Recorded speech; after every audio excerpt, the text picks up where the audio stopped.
Hello, this is Neil from iPaintGirls.com, and I'm going to go a little bit into color theory. This is color theory made stupid dumb.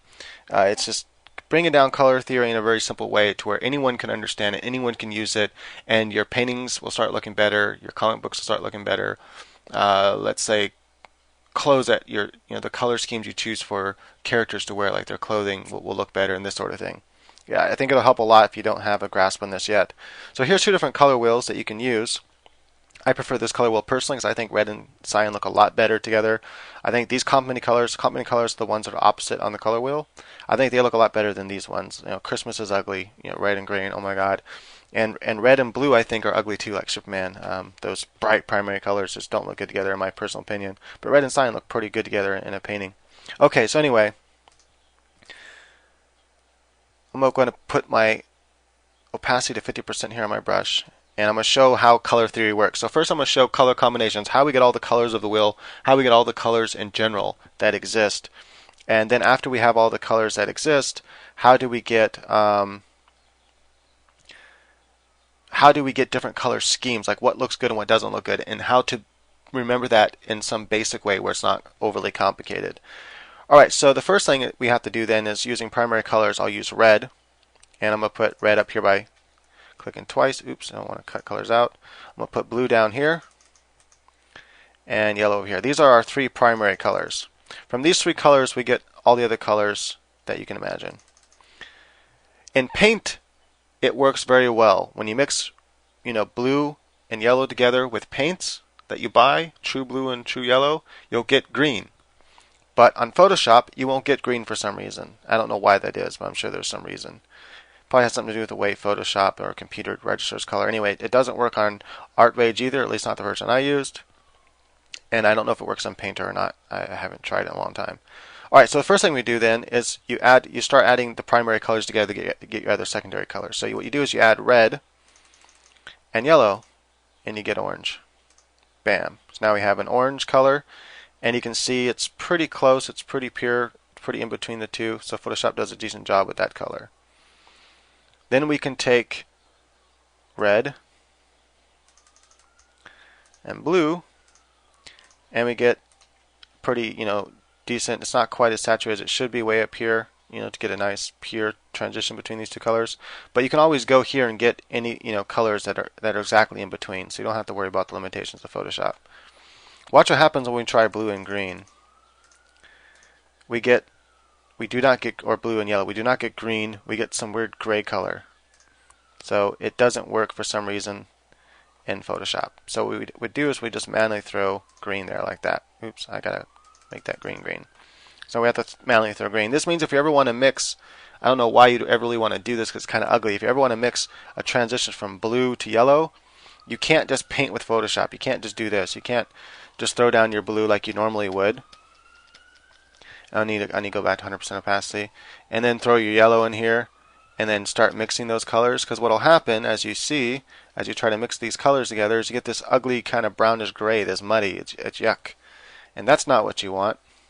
So if you wanted to mix these colors together, you have to remember that those two colors don't blend well in Photoshop. If you wanted to blend red and blue, that goes fine. Blue and or yellow and red, that works fine, and blue and red, that works fine to blend those colors together.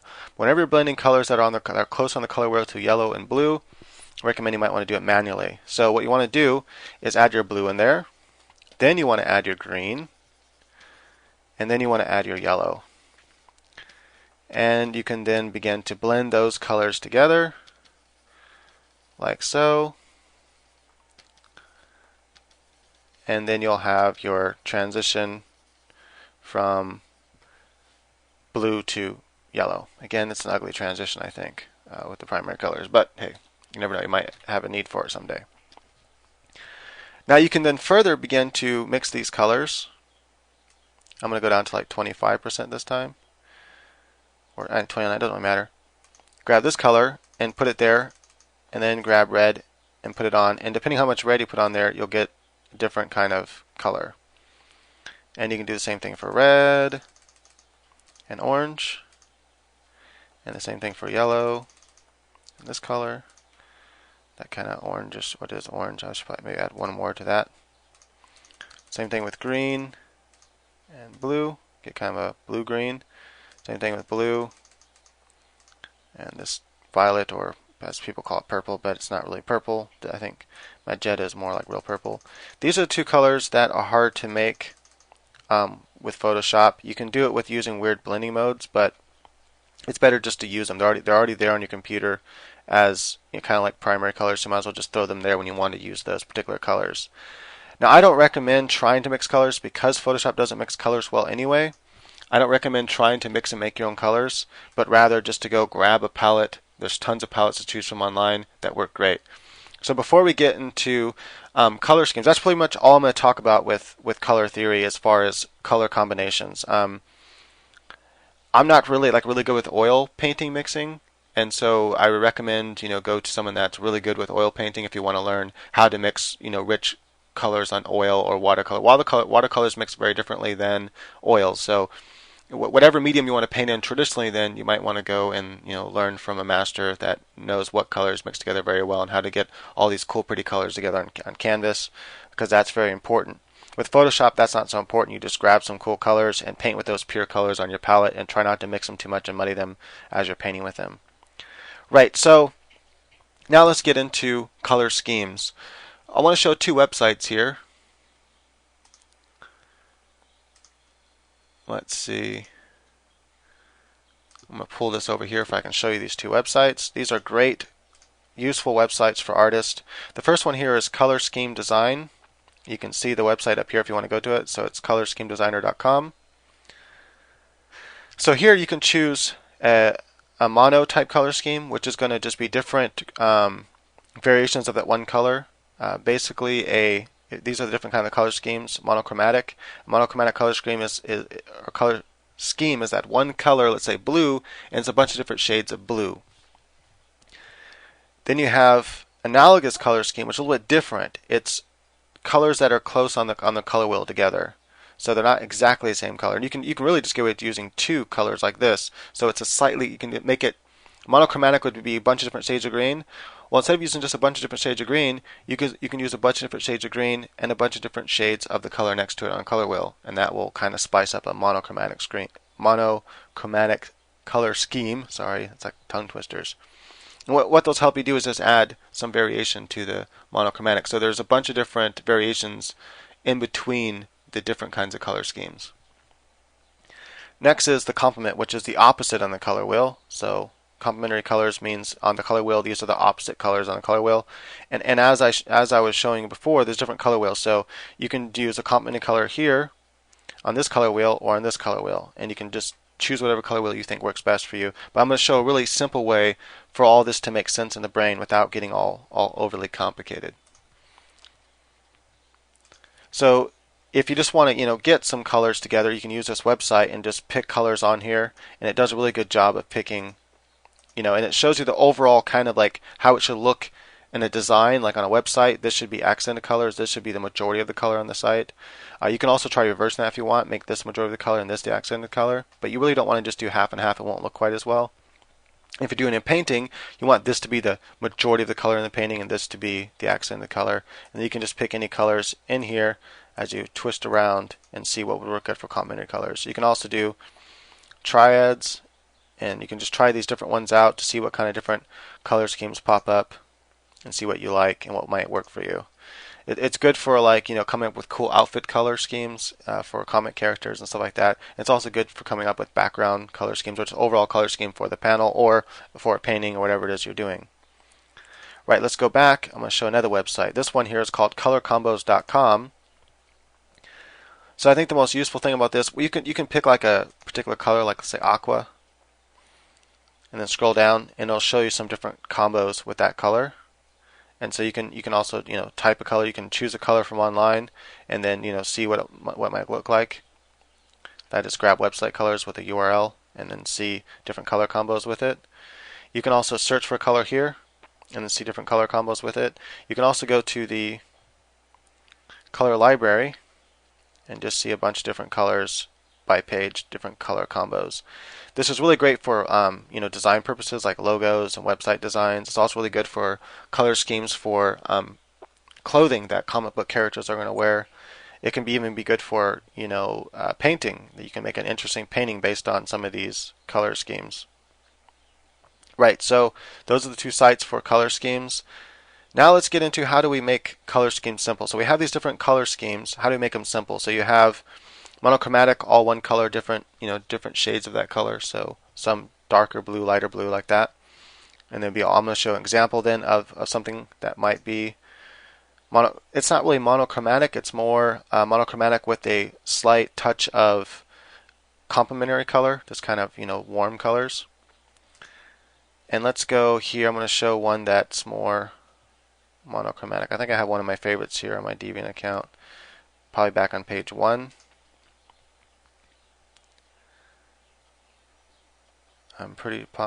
Some nudity there. Show that on YouTube. I mean, it is art, but still. So there's more monochromatic, I guess. It has a lot more gray in it though. So an easy way to see a version of monochromatic would be to take a picture and then just to take it into Photoshop. Let's say I take this picture into Photoshop and I paste it, and then I go to Edit, Adjustments, and Hue and Saturation, and I colorize it. Now we have a monochromatic scheme. Here's a bunch of different monochromatic schemes. But they usually never look quite as good by themselves, so you can always add a complementary color or a warm color. So by complementary, just think about it. This is a simple way to think about it is if majority of your painting is cool, like cool colors like greens and blues, then you can use some warm colors to complement it and just a little bit of warm colors. So let's say I'm going to give them kind of a reddish moon, for example. So I would use like soft light or something and kind of a pink or red color. I'll probably just use red. And remember, it's on soft light, so I'm going to get just in a slightly. I'm not going to spend like much time doing this. I just want to show. You can just go through and highlight, where the areas are. So that you'd make that moon that color, and then just throw some of the highlights on his body. It would be that same color as it bleeds over. I'm not going to spend time doing that, but just get an idea. So as you can see, it's really sloppy, but that would be, an accented to monochromatic. Right, anyway. Okay, so the other one is having like a triangle. You imagine a triangle on the wheel. So it'd be this color, and this color, and you'd use those colors together. And you'd probably have a majority of it be the warm colors, and then have the accent be blue. Or you could have the majority of it be the blue, and then have, some warm accents. You can also have pick any 4 colors on the wheel that make a square like a cross like this, and so it'd be this purple, yellow, orange, and this kind of cyan. So that would be another color scheme. You can turn it over to another cross, and you'd have this one, another cross here, and then a cross. So you have a cross there, and you can have like a cross going like that as well. So just move that cross around on the wheel, and you get different quad type color schemes, and then move the triangle around like here, and you'll get different color schemes there, and there, for example, there, and there, like that. And you can try those different color schemes out, see how they work for you. But the main thing to keep in mind with paintings, I'm going to go back to examples here. The main thing to keep in mind with painting is, like, for example, this painting here, is that you have a balance of cool and warm typically. You can have a completely monochromatic or a completely what was the other color scheme called? Man, my brain. The analogous, where it's the colors that are similar, like all cool colors. So you can have all cool colors if you want, like blues, cyan, and like let's say a little bit of green, and that can look really good together. But typically what people do, and what you'll see that's very common in paintings, is there'll be an accented color, or there'll be a kind of a balance between warm and cool. So to make things simple then, if I can repeat myself, is think about warm and cool colors. That's really all you have to think about. Do you want it to be more calm? Then have a lot more cool colors. Do you want it to be more powerful and energetic? Then have it be dominated by more warm colors. If you want it to be like kind of a balance, like this picture here, then you can balance the warm and cool, as you can see. And also you can use it to pop characters out. So notice the character is mostly warm colors, and the background is mostly cool colors. And so that's something you can do to pop certain things out within an image. It's a trick you can use. Let's see, you're going back to some of these examples here. I wanted to show something. where is it at? So here, like this is a good example here. You can also change the mood by having more desaturated colors. If you use more gray and brown colors or just desaturate most of your colors, you get kind of a more sad kind of feeling to the image. And same thing here. You can use a lot more rusty colors and browns and more desaturated colors, and you can add more of a sad feel to an image. Here's a really good example. It is artwork, so hopefully it's not like a big deal. Hopefully I don't get some age restriction on this video. But you can have a really interesting feel to the image by having a lot of desaturated colors. So mess around with your saturation and desaturation. After you choose a color scheme, like notice how much energy this image has. Not just because the warm colors used, and it's mostly analogous colors, that is the red and this kind of fuchsia color together, or magenta color, but there is some accent of complementary colors, this kind of cyan in there, so a little bit of blue, a little bit of cool color in there, kind of accents, but majority of it is dominated by warm colors, even the highlights, which is a yellow highlight. It's going more towards a warm highlight, not a cool highlight. Also, the movement adds a lot of energy, but the color choices adds a lot of energy to the image. And the fact that they're very saturated colors adds a lot of energy to the image versus if they were desaturated colors. So decide kind of the feeling. Sorry, my phone alarm just went off. I gotta dismiss it. There we go. So the thing you want to keep in mind first is, what is the feeling? I'm just trying to see if there's, oh yeah, this is another example I really want to show. Is what's the overall feeling that you want your image to have? Do you kind of want it to be more a relaxed and calm image, then have it dominated by cool colors? So this is a pretty relaxed, calm image. It's dominated by cool colors, but it's accented by some warm colors. One, the warmness of her skin, that's warm colors, but the shadows are very cool. Lips are very warm, so your attention really draws to her lips in this image. Her eyes are very cool, and the hair is slightly warm because you have the yellows in there. But it's dominated mostly by blue, and this is a really cool, I think, really cool color scheme. You have some analogous colors close on the color wheel, the different blues, a little bit of green even up here. It's hard to see, but there's a little bit there.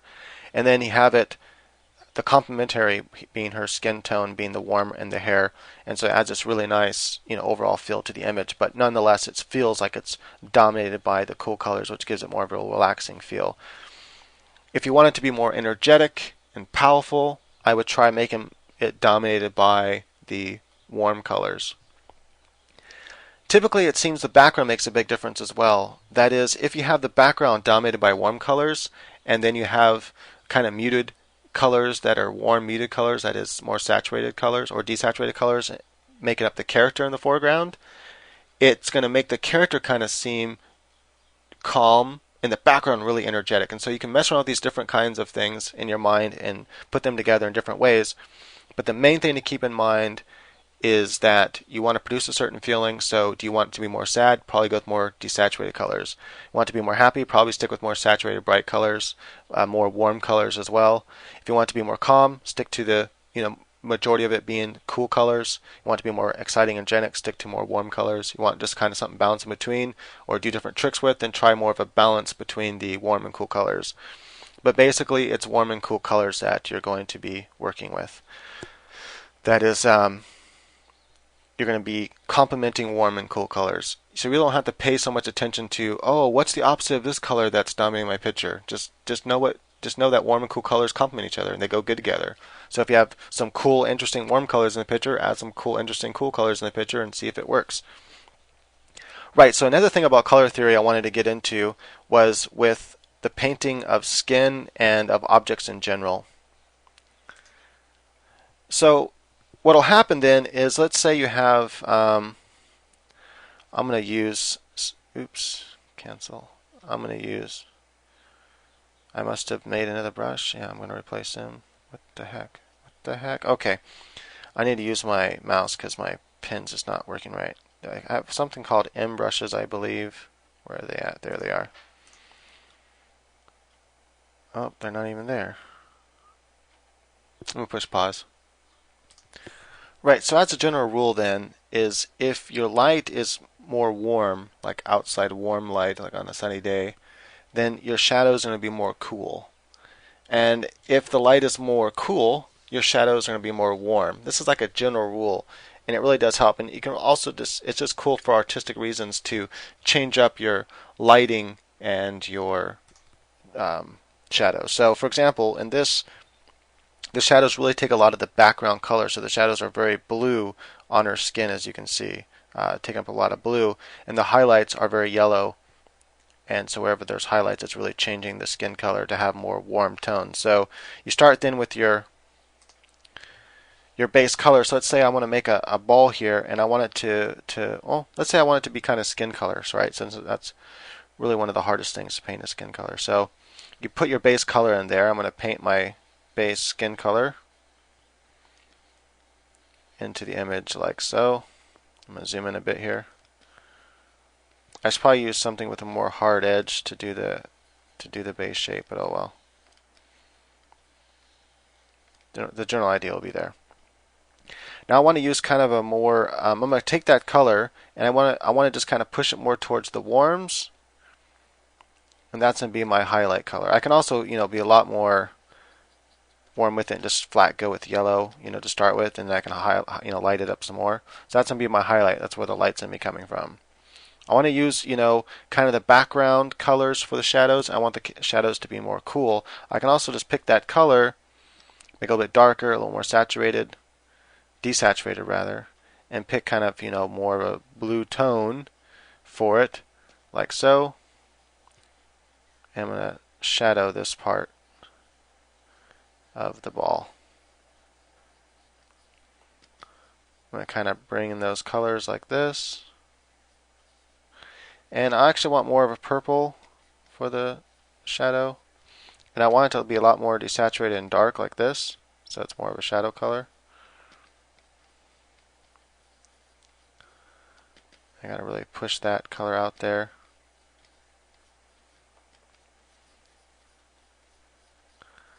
And just kind of blend those colors together. I don't want to spend too much time on doing that though. Like so. Then I'm going to take my eraser tool. Oops, make it smaller. Just want to erase some of the outside. Oops, erase just a little bit of the outside to make it sharper. And then I'm going to make another layer. I'm going to put that under the ball layer. And I'm going to kind of make it blue, very desaturated and dark. And this will be my shadow color. And it's going to be kind of going back away. I'm going to add just a little bit of that color, the background color, into the shadow. And I could add some of the background color into the bottom of this ball here, this flesh ball, and make that smaller. Just a little bit of a highlight in here. Oops, I'm not even on the ball layer. Just like that. Not much, just a little bit. So that'd be like reflective light. I'm going to add a little bit more of that background color into the darkest shadow part of the ball here. And then kind of bring it around. Again, I'm trying not to spend too much time doing this, so it's going to look a little bit rough. But the general idea will be there. And I'm going to take a little bit of white and just add specular highlight onto the ball like that. So now the ball has this more of a three-dimensional effect, like it's actually sitting there in 3D space, and it has more of a painterly look to it. And I also know that the rim, where shadow rolls into the regular part, where the edge of the shadow, where it rolls over, that's how I usually refer to it. That's to be the lightest part of the image, or the warmest part, sorry. So I need to add a little bit of warm. I'm going to use red for that.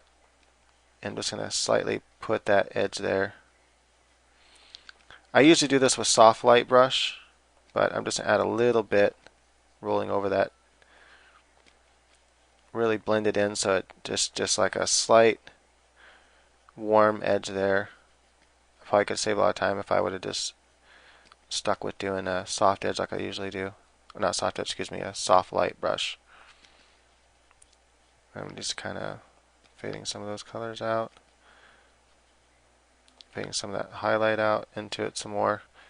And voila. So the main thing then to remember again is that you have the warm lights and cool shadows. And I can even cool it up some more and lighten up some more as well. I can also desaturate a lot more and lighter, and just that's a little too light, darker, but still keep that same desaturated look. And just keep messing around with different colors until you get something that you like that has a cool feel to it. Another thing I can do too is opposite. So I'd probably have to change the background to match this, but let's go ahead and see. Using a flesh ball again. Let's go ahead and, what I'm going to do this time? I'm going to use an elliptical to make a nice, let's save some time there. And I'm actually just going to keep that on. I'm going to turn off the thing, so I'm going to keep the marquee there. I hit Control H just to turn it off, but it's still there. You can't see the marching ants, but it's still, I can't paint outside of that. This time I'm going to use more of a warm, and it should be desaturated. I don't know why I'm using like warm color, but it still should be desaturated because it's shadow. Kind of just slightly pulled around there. Blend in this color. Try to blend those colors some more. Reduce my brush size to get more detail. Notice I'm only worried about the main two colors right now, the shadow and the base color. I'm not worried about reflective light or anything like that right now. Although I might bounce a little bit of that into the bottom. And actually it should be some reflective light surface. I usually like to use a light blue color for this. Desaturated light blue color that would come up into that and just kind of bounce to that. Or since I'm using, because I'm using a blue light this time. So like that. Now I'm going to take that same blue source. This is a blue highlight because it's a cool highlight. And then I'm going to take a little bit of white, and I'm not going to do 100%, just a little dab, not much. And have that cool color just lightly blend into the skin color. And so now you have the exact same color of skin, but this time it is highlighted, or it's, the lighting source is a cool light source.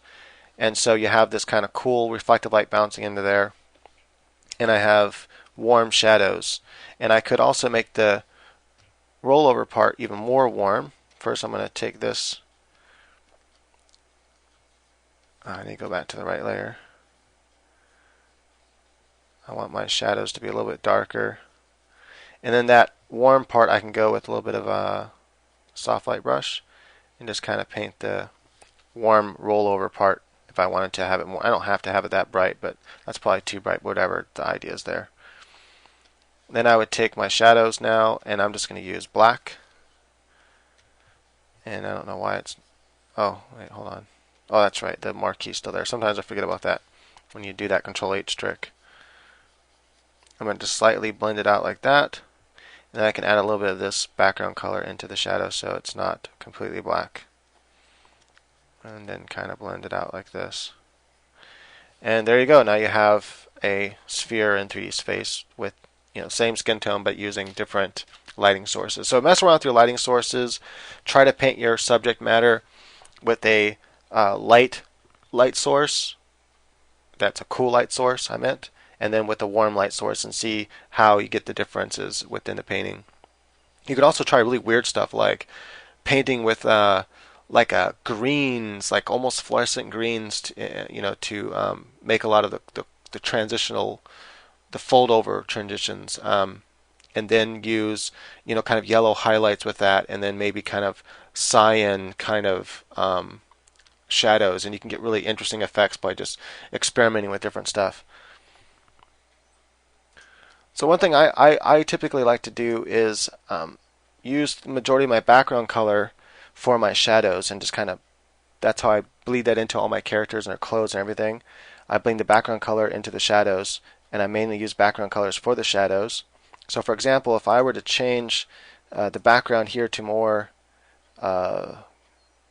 greens and blues, let's say like this, that looks really weird, so whatever.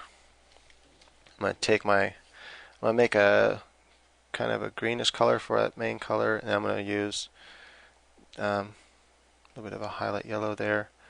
I'm going to these oils I have. They're really cool. Get kind of cool effects here. Just kind of blend this in here, And then I'm going to use kind of a really dark color for down here. There we go. Now I have more of a green background, right? Well, now my ball looks really out of place, like it doesn't belong in the image at all, right?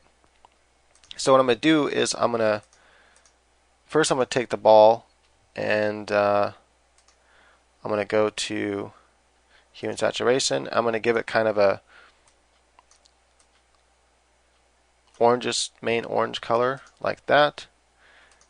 The shadow I'm going to set to multiply, and I'm just going to turn it down like so. So now what I want to do is I want to go into this ball and add some colors to it to make it match how I would normally do it. So I'm going to grab this brush here that I was using before. I'm going to grab my background color, and I'm going to use my background color for the shadow of my ball. I'm going to just put this main color here because I don't have a highlight yet. The highlight's going to be warm. Whenever I do this technique, whenever I add the background colors into my image, I usually always use a warm light source. I usually always use a warm light source, period. It's just something I like to do. So, but unless, I don't know, if the background's like really, if the background's really warm, a lot of warm colors, then I might use kind of cooler colors for the light source, or have more than one kind of light source and make it all trippy. Like have a, I don't know, let's say like just some really trippy kind of light source. You know, fuchsia and stuff like that. Just a couple strange, like not the main lighting, but overhead signs and stuff. You know, like a neon sign close by that just adds that little bit of weird lighting to it. Let's say there's a neon sign close by that had this color kind of to it, and so I just kind of add just a little bit of that color. You know, something like that. That'd just be like a spotlight hitting it, or use a soft light and then that color, and you just kind of maybe rim part of that image from where it's hitting from that side over there, and then just a little bit like that. So that's where the neon sign is hitting it from, let's say, or that other light source. Okay, so now I have the same skin tone ball, but I have used the shadows of the background there. And then what I'm going to do is I'm going to take kind of a warmer light. I'm going to take some more of the background, and then a little bit of white, not much. Kind of blend that in. I'm using soft light for now, for it really kind of makes it the kind of highlight I want. Sometimes soft light brush works really good for adding the highlights in anyway. And just kind of slightly blend that out. And now I have that light, the background light source. Now the ball looks more like it belongs there. And then if I wanted to, I can even backlight it with something. And so let's say I'm going to take this brush here, and kind of backlight will hit the rim. So it depends where the backlight's at. But in this case, I'm going to have more of the backlight more on this side. Again, I'm still using that soft light brush because I really want this light to look bright.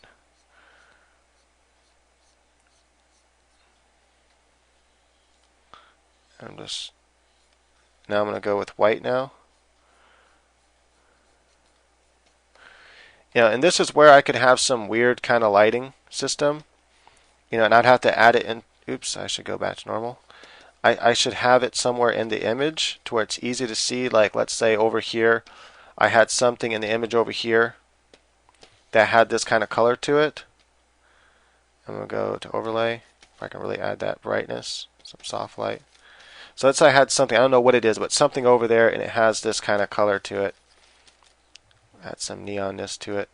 Right, and it's over there and it's all like that color. And I don't know what it is, but it's some type of neon sign or whatever. And that's kind of what's adding this light source here. So then I would go back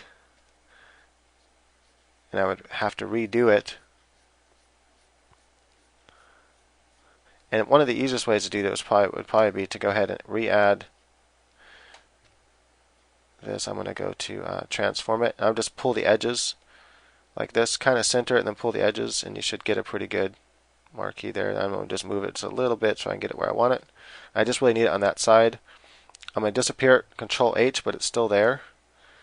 And then I'm going to just pull this on the edge there. Use a soft brush, and I'm going to just slightly pull it over like that. Then I'm going to take my soft light brush and this kind of, I don't know if I'm going to use it.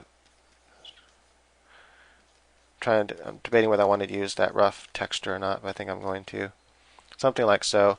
So now I have that, secondary light source in there that's coming from in this direction somewhere, and it just adds some uniqueness to the image. If you want to add like weird light sources somewhere in the image to highlight part of your character, add some really cool rim lighting, some like cyan or this kind of pink color. I really like using those for weird rim lightings for my images, depending on what the overall color scheme is.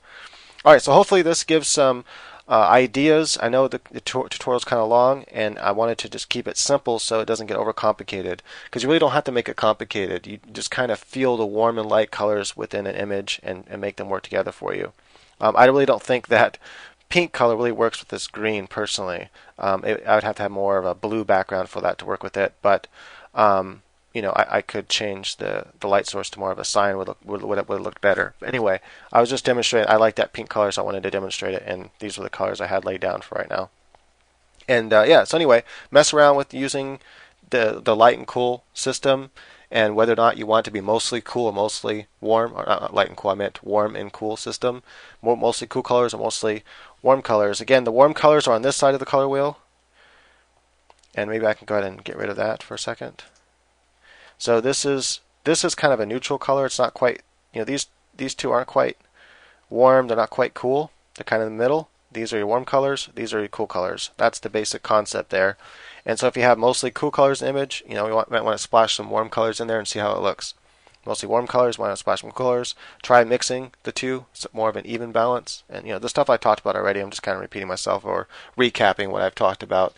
Alright, so enjoy this tutorial and let me know how it works out for you. Maybe post an example of your work, like post a video to something you did, or if you want to just try to post. I know you can't technically post links, but you can, I think, put a little underscore in front of the link and it will show up. I don't know. But just let me know how this works for you, and if it has helped you improve a painting, whatever, with adding cool colors or a cool color scheme for a logo or a cool color. Those websites I shared, maybe use some of those color schemes and see what happens with the painting or whatever. Okay, I'm kind of rambling now. Sorry. Please click thumbs up if you enjoyed it. Go to my website, ipaintgirls.com. I have a video on there. It's 9 hours of Photoshop training, Photoshop CS5. I cover everything pretty much about Photoshop as it applies to comic books and digital painting and photo editing. So it's just a massive amount of knowledge for only $10. It's you can't beat it. I just do that to help people out. All right, thanks again for watching.